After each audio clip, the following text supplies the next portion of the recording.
mind to have free choice and the degree to make the free choice, free of things like addiction, that's something quite relevant to all of us today, but also the ability of rules to really balance that freedom of choice. I think that's something quite important.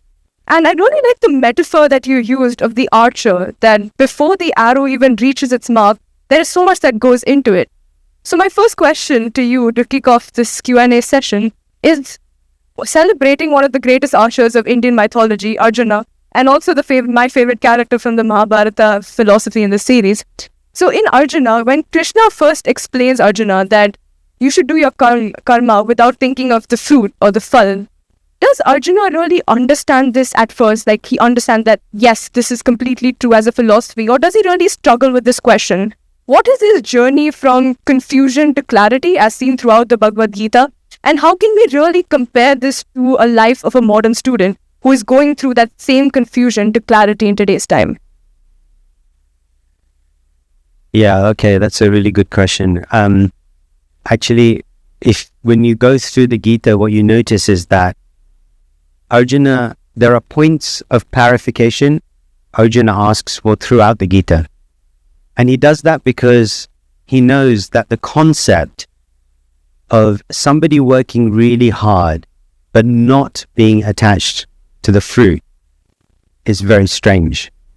So like when you guys are all studying really hard, and then if I say to you, don't be attached to your grades, like it's like the response is typically, well, why should I study then, right? So it's the same thing with people who are working really hard in the world, when there's a corporate world or wherever, and they're trying to make money. And it's like, well, don't be attached to the money. Well, then why should I work so hard? And that's the nuance that Krishna is explaining to Arjuna, that there is a difference between being attached to doing the right thing, being attached to acting and doing your duty, versus being attached to just enjoying yourself as a result of the fruits that you get. And one way that you could easily understand this is just think about all the preparation and hard work that goes into preparing for an exam if you want to do really well. And then you're sat in the exam and you're just about to start the exam. If all you are thinking about is the grade A at the end of that exam, are you going to do well? You'll be right. I think you'll be under a lot of pressure, so chances are quite low. And you're not focused on what the paper is actually asking you. You're constantly focused on, what am I going to get from this? So Krishna's making a similar point, that if you just focus on what the goal, like, the end result is, and you being attached to that, that's not going to maximize your benefit in the situation. So that's essentially what Krishna is saying. So take from the journey more than the final destination. Yeah, absolutely. The journey. Yeah, absolutely. Interesting. At this principle, I really want to introduce you to one of my friends. His name is Neeraj. He's in the audience right now. He's someone so passionate about the Gita, and we were having a very similar conversation. So I just want to hand over to him to ask one of the questions as well. Neeraj, all over to you. Good morning, sir. Hey. I hope you are doing well. I just had a question, and I was hoping if you could shed some light on it. So, Krishna tells Arjuna that the mind of a disciplined yogi is like a lamp in a windless place. Yet modern students live in constant technological turbulence, academic pressure, and social comparison. When you introduce structured meditation and yoga into Avanti schools, starting at age 4, what did you observe about how early spiritual practice rewired a child's responses to life's storms?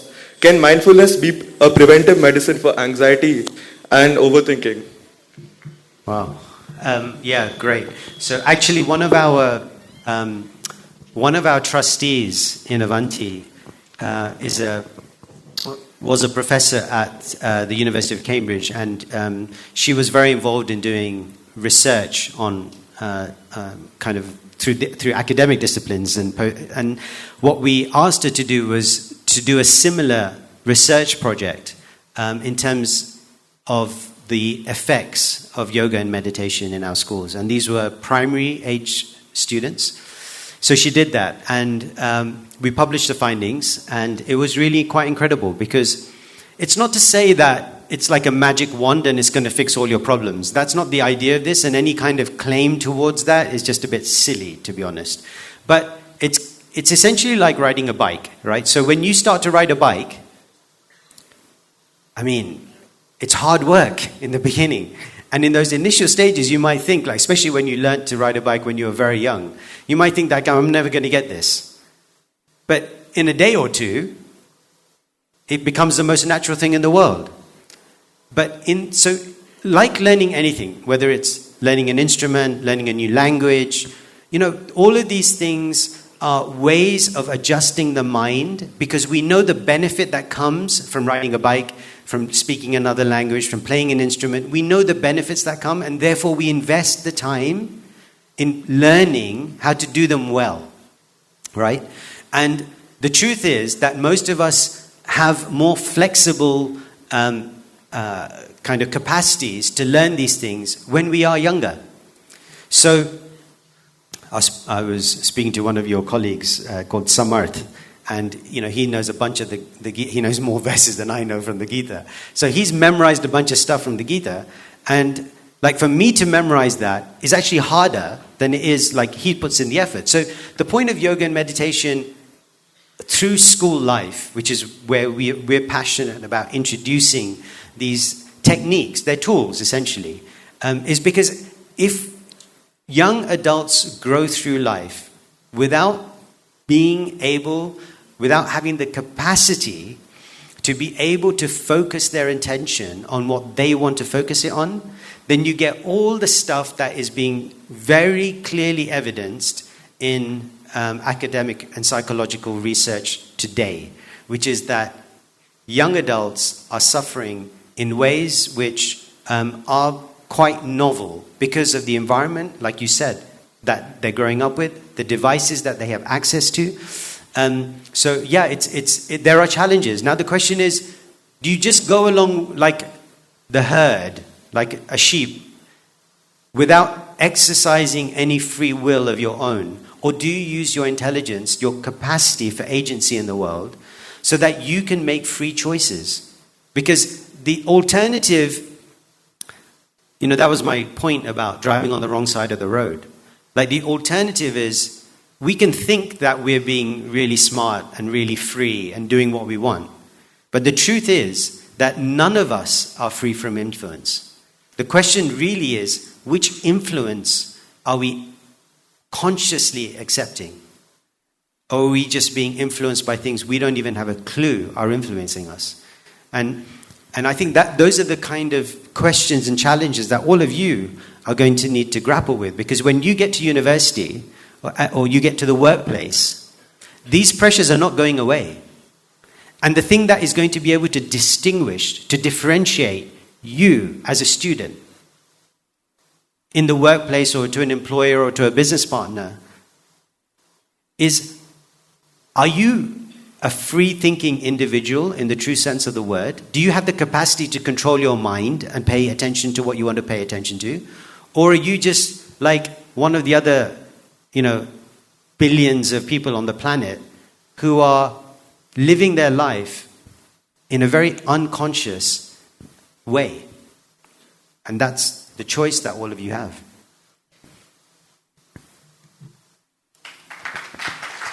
Thank you. That does deserve a very big round of applause. So correct me if I'm wrong. So meditation and yoga is one of the methods that we can firstly be conscious of what influences us and also control our mind to become our friend, not our foe Exactly. in the end. So I think that works out well. Thank you, Neeraj, for that. I do want to get more questions from the audience. So audience, if you have a question, please do raise your hand and we can address that as well. Can we have the mic there? I see a hand there. Okay, perfect. Hello, sir. So, the Isha Upanishad says, Isha Vasyamidam Sarvam. So, it means everything here is pervaded by the divine. But it paradoxically also means that do not covet. Enjoy through renunciation, tyaga. But I think as people, we misinterpret this as, let's just reject all the worldly success. But mindfulness reframes this into engage with life fully. but while doing all this, remain unattached. So how do we as people, remain mindful, but, not grip on to like the results of life? Because we usually cling on to life, we expect results. So how do we come out of or like shift from that mindset, and how does mindfulness help in it?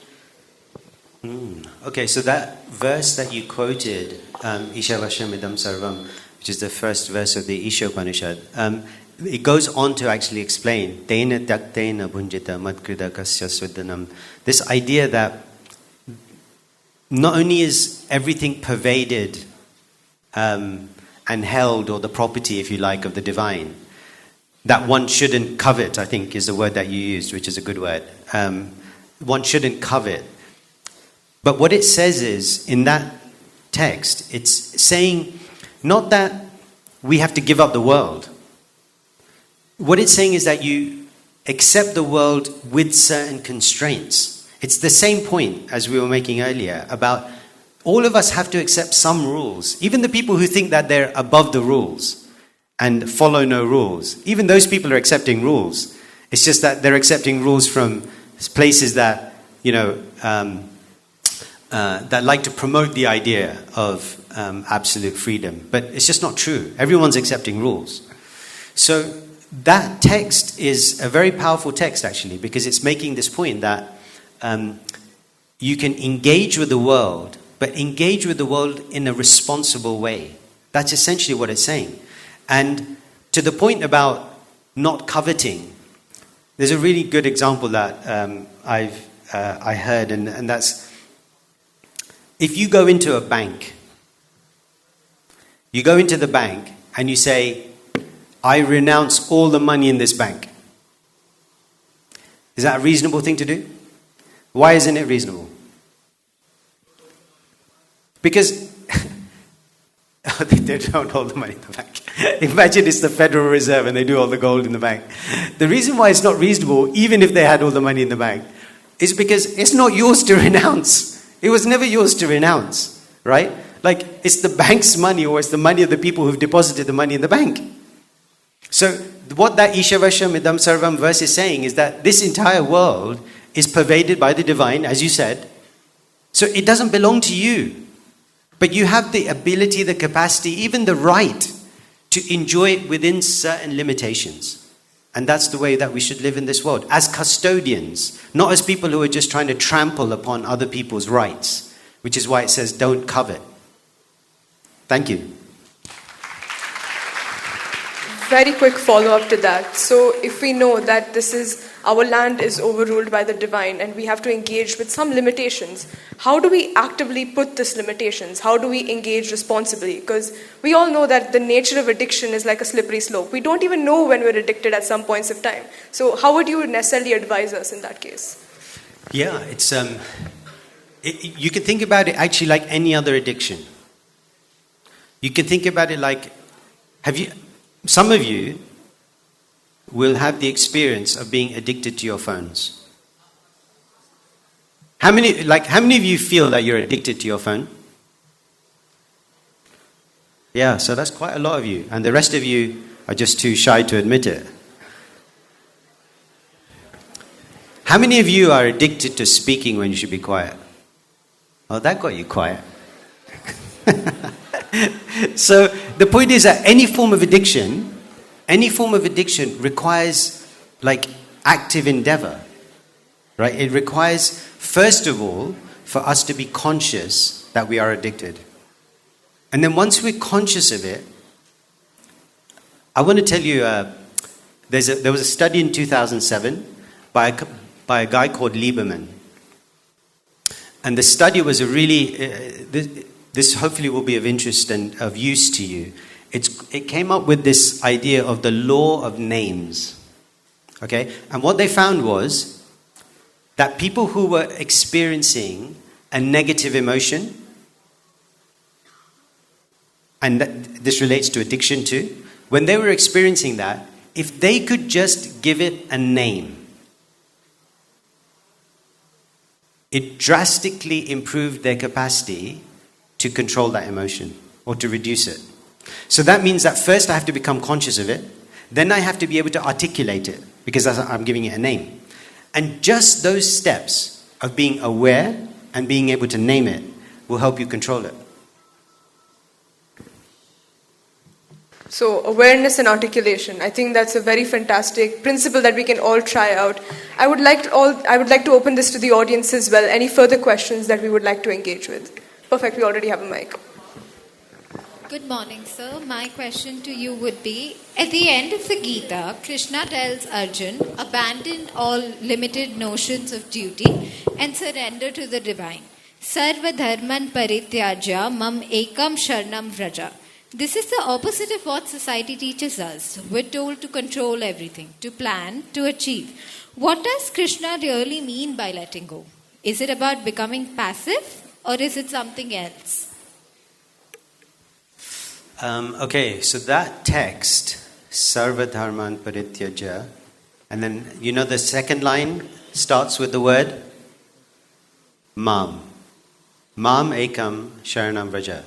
So the translation is not actually Krishna saying to Arjun, give up all types of external, superficial dharma or religion and surrender to the divine. Because that's the third person translation. The word is mam. He's being specific. Surrender to me. And so he says, mam ekam sharanam vraja. Right? Aham tvam sarva aham. So he's being very personal here. And I'm making this distinction because actually there is sometimes a tendency to depersonalize the Gita by mistranslation. But the Gita is a very personal text.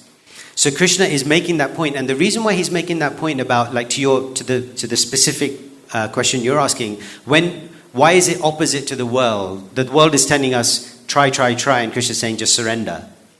So Krishna's gone through the whole Gita. Remember, like you're talking about text near the end of the 18th chapter, right? 1866. So near the end of the Gita, he's coming to this point because he's already gone through all the different options for Arjun. He's saying you can do this, you can do that, you can go this way, you can go that way. But then he comes to the conclusion, and the conclusion is that, look, hey Arjun, I mean, you can do all of these things, because the way that Krishna teaches is he doesn't teach in the way like, he's not teaching like, Arjun, do this, don't do this, and this. He's not teaching it in a black and white way. What he's saying to Arjun is that, look, these are all the different options available to you. These are all the places that these options will lead to. Now you decide, where do you want to go? And depending on where you want to go, you pick that option. So he's saying that to Arjun, and at the end he says, look Arjun, if you don't want to bother with all of these things, the other option is that you can just leave it to me, and I'll help. So remember the driver in the car, right? He's surrounded by the sheep. So one option is, you honk the horn, you push the sheep out the way, you try and reverse, you try and do all of those things, if you want. The other is to say, actually, I'm just going to meditate here for 5 minutes and let the sheep go, right? I'm just going to I'm okay with it. I don't need to rush every single thing. So we also, one of the major causes of anxiety and stress is that we try and micromanage, or we try and micro-control every single small detail. This is actually a Western disease, but it's come quite full force into India too. We've lost the capacity to say, I'm okay with this. I don't need to engage in every single thing and change and control every small detail. And therefore Krishna is saying that you have the choice. You have the choice just to wait in the car and let the sheep pass. And therefore, Krishna is making that point. And you're right, the world, typically the highly individualized world that Western kind of culture has promoted is very much about individual recognition, individual success, success over others, like survival of the fittest. These types of ideas where I have to enforce my will and desire upon everybody else, I mean, that's not a recipe for success. It's not a recipe for happiness either. And the capacity for us to be able to say, I don't need to do that, is the capacity that Krishna is saying to Arjun in that text that you quoted.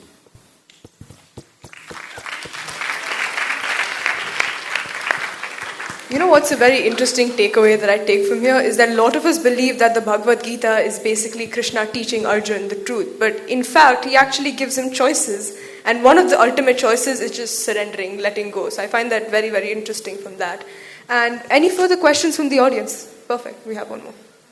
Okay, so this is like a very general question I'd like to ask. So when students think of surrendering to the divine, they essentially conclude it to be lazy or to not do anything at all. So when Krishna did say the Gita to Arjuna, and when Arjuna did surrender, what was the immediate effect of it? Did he completely stop fighting, or did he fight with this completely new mindset? Follow up to that, as the modern day Arjunas and with our really tight schedules, how do you think we can include spirituality in our day-to-day lives, especially for the higher grades? Okay, so what happens in the Mahabharata? Does the Mahabharata stop at the end of the Gita? I mean, it doesn't stop, no? What does Arjun do? The statement he makes at the end of chapter 18, so Krishna basically says, once he's finished his teachings in chapter 18, Krishna says to Arjun, okay, Arjun, I've told you everything I need to tell you. Now make up your own mind. And Arjun's response to Krishna, giving him the choice as to what he should do next, Arjun's choice is, Krishna, I've listened to what you've said, and my ignorance, my illusion has been dispelled, and now I am ready to fight. So when people think about spirituality or surrendering to the divine as the lazy option, it's basically because they're lazy. They're lazy not to have read what actually spirituality is about. What is it that Krishna is calling Arjun, and through Arjun all of us, what is he calling us to do? Is he calling us just to sit around and wait for stuff to happen? I mean, where does he say that? Right? So there may be moments in your time where spiritual practice looks passive, superficially. It may be times where you see, somebody meditating, for example, or chanting mantras, for example, where it looks like very quiet, peaceful, sat in one place. I mean, that's not what's happening for the other 23 hours or 22 hours of the day. I mean, most people who are hardcore materialists, who want nothing to do with spirituality, they are spending way more time being passive absorbers of social media and TV and internet and all the rest of it than spiritual people who are actively engaged in their own spiritual development. But then what Krishna is requiring Arjun to do on the spiritual path, if he wants to follow that spiritual path, is to be a force for good. How do you act in the world to help the world? And guess what? Remember the first slide? The first slide was the car, right? And the idea of the car, the lesson of that is that if you act in the world, you spend trillions of dollars on producing cars and building road infrastructure. You do all of that. You tolerate thousands of deaths on the road per year, and yet you go at the same speed. That's just dumb. There's no other word for it. It's just dumb. It's completely unintelligent. And that's what the material world is doing. It's dumb. If you ignore spirituality, you are going at 12 miles an hour as we did 150 years ago. You're making zero progress. That's just the fact of it. And now we're seeing it because we have to create retirement homes for Gen Z. You guys. How is that progress? That's not progress. So when we think about these things, let's not be blind as to what the material world is telling us is good and what is bad. Use your intelligence. You're intelligent people, right? You're intelligent people. You have your own capacity. You have your own capacity for analysis. So think, open your eyes, see what's going on, and then through those intelligent, awakened eyes, you consider the pros and cons of spirituality, not from the prejudices and the biases and the filters that consumerist media will feed you. Use your intellect, and then you'll see what that spirituality requires. Social activism. It requires you to do that, because otherwise it's not really spiritual.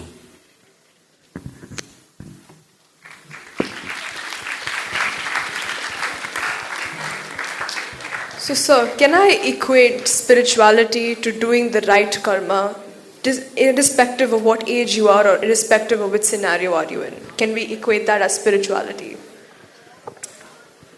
You see, doing the right karma, like right action, the reason why that it's not a straightforward yes or no is because karma, like you can be a materialist and you can have your own definition of what is right and wrong. So what I think is right, you may think is wrong, and vice versa.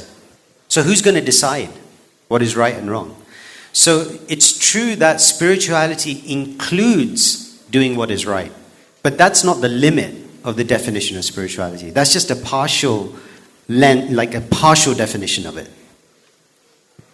So I know you've already given us homework and we have to write down the 15 things that we absolutely love to do. But since, as you said, we do love homework, there is one more thing I would like to ask you at this end. Is what are the 5 things that I can do, or as each one of us as students can do today to be mindful, to be spiritual? What are the 5 things?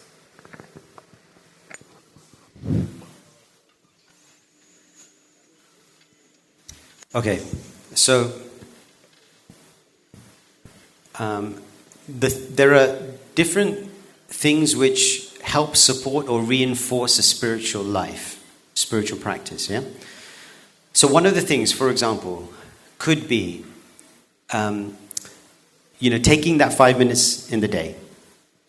So you have to, whether it's 5 minutes or whatever time allocation you have, remember the example of learning to ride a bike. It requires some effort on your part. So give yourself some time. Most of the spare time that you all have will be sucked up by devices. So, how many of you travel more than half an hour to get to school? Okay, more than half an hour. So that's a one-way journey. That means every day, you've got an hour where you are doing, either you're chatting with your friends, or you're on your device. Is there a third option? Sleeping. I thought you guys sleep in lectures. All right, so you sleep too. So here's the thing. You have time. Guess what? You have time. You may have convinced yourself that you don't have time, but you have time. You have a lot more time, probably, I'm guessing, than your parents have. Because, when you go into a workspace or when you have kids, those things take time. So right now, you're students. You've got time. So allocate some time. Dedicate that time. So, for example, read something. How many of you have got a book that you are reading for... No. Not your school book. How many of you got a book that you're reading for pleasure? Ah, very good. That's about a quarter or to a third. So, no, that's not the end of the question. The question leads to what is the quality of what you are reading. Okay? So don't read trash. By trash, I don't mean, obviously don't read that trash, but don't read trash in the sense of stuff that is not elevating your mind. There is so much good literature out there, and many of these things, they can help elevate your space. So find the things that, I would say, read a good book. If you haven't read books like the Ramayana, the Gita, other texts like that, which inspire you in whichever way that you connect, read those books. Spend some time, give yourself some time to some form of 5 minutes, 10 minutes, 20 minutes of meditational practice. For me, I spend about about 2 hours in the morning, early morning, in meditation practice. And that's mantra meditation. So mantra meditation is a lot easier, I find, to focus on than just like blank meditation. And then the other thing is, like when you're having conversations with your friends, like those conversations, what are the topics or points that you're discussing? Don't be afraid to ask questions that really matter, as opposed to who won the last cricket match or the football match. So I think there are just simple ways that you can introduce spirituality in that way. Very interesting. I think these are definitely things that can be integrated into daily life. And also I take away is that you're engaging your senses in the right manner, readings by sight, speaking with your friends the right topics, and even meditating just to concentrate on the self. I think these are a lot of key things that can engage the senses, engage the mind. So I think that's very fantastic insight. Thank you very much for that. With that note, I would like to invite Neeraj back on stage for a quick vote of thanks.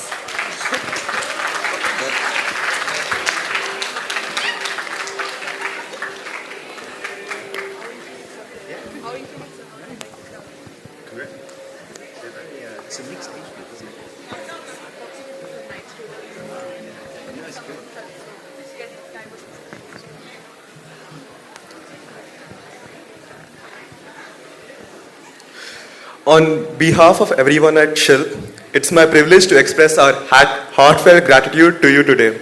In the Bhagavad Gita, Lord Krishna reminds us that true wisdom is not just knowledge, but clarity of thought and calmness of mind. Today, you embodied exactly that. Through your deep insights into mindfulness, you showed us that success is not merely about achievements, but about awareness of ourselves, our purpose, and our actions. What made this session truly special was how effortlessly you connected ancient wisdom with modern student life. Your understanding of the Bhagavad Gita was not presented as theory, but as lived wisdom, guiding us to act with focus, think with balance, and move forward without fear.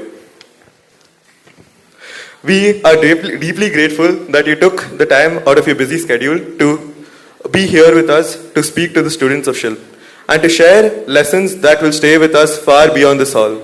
Like Krishna as a charioteer, you didn't tell us where to go. You showed us how to steer our own minds. Thank you for your generosity, your clarity, and your calm presence.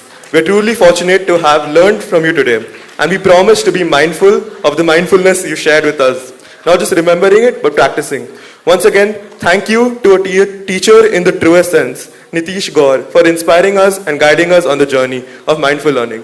We would like to show our gratitude by giving you a token of our appreciation. Thank you. Thank you, Neeraj and Aadya, for facilitating, and all of you.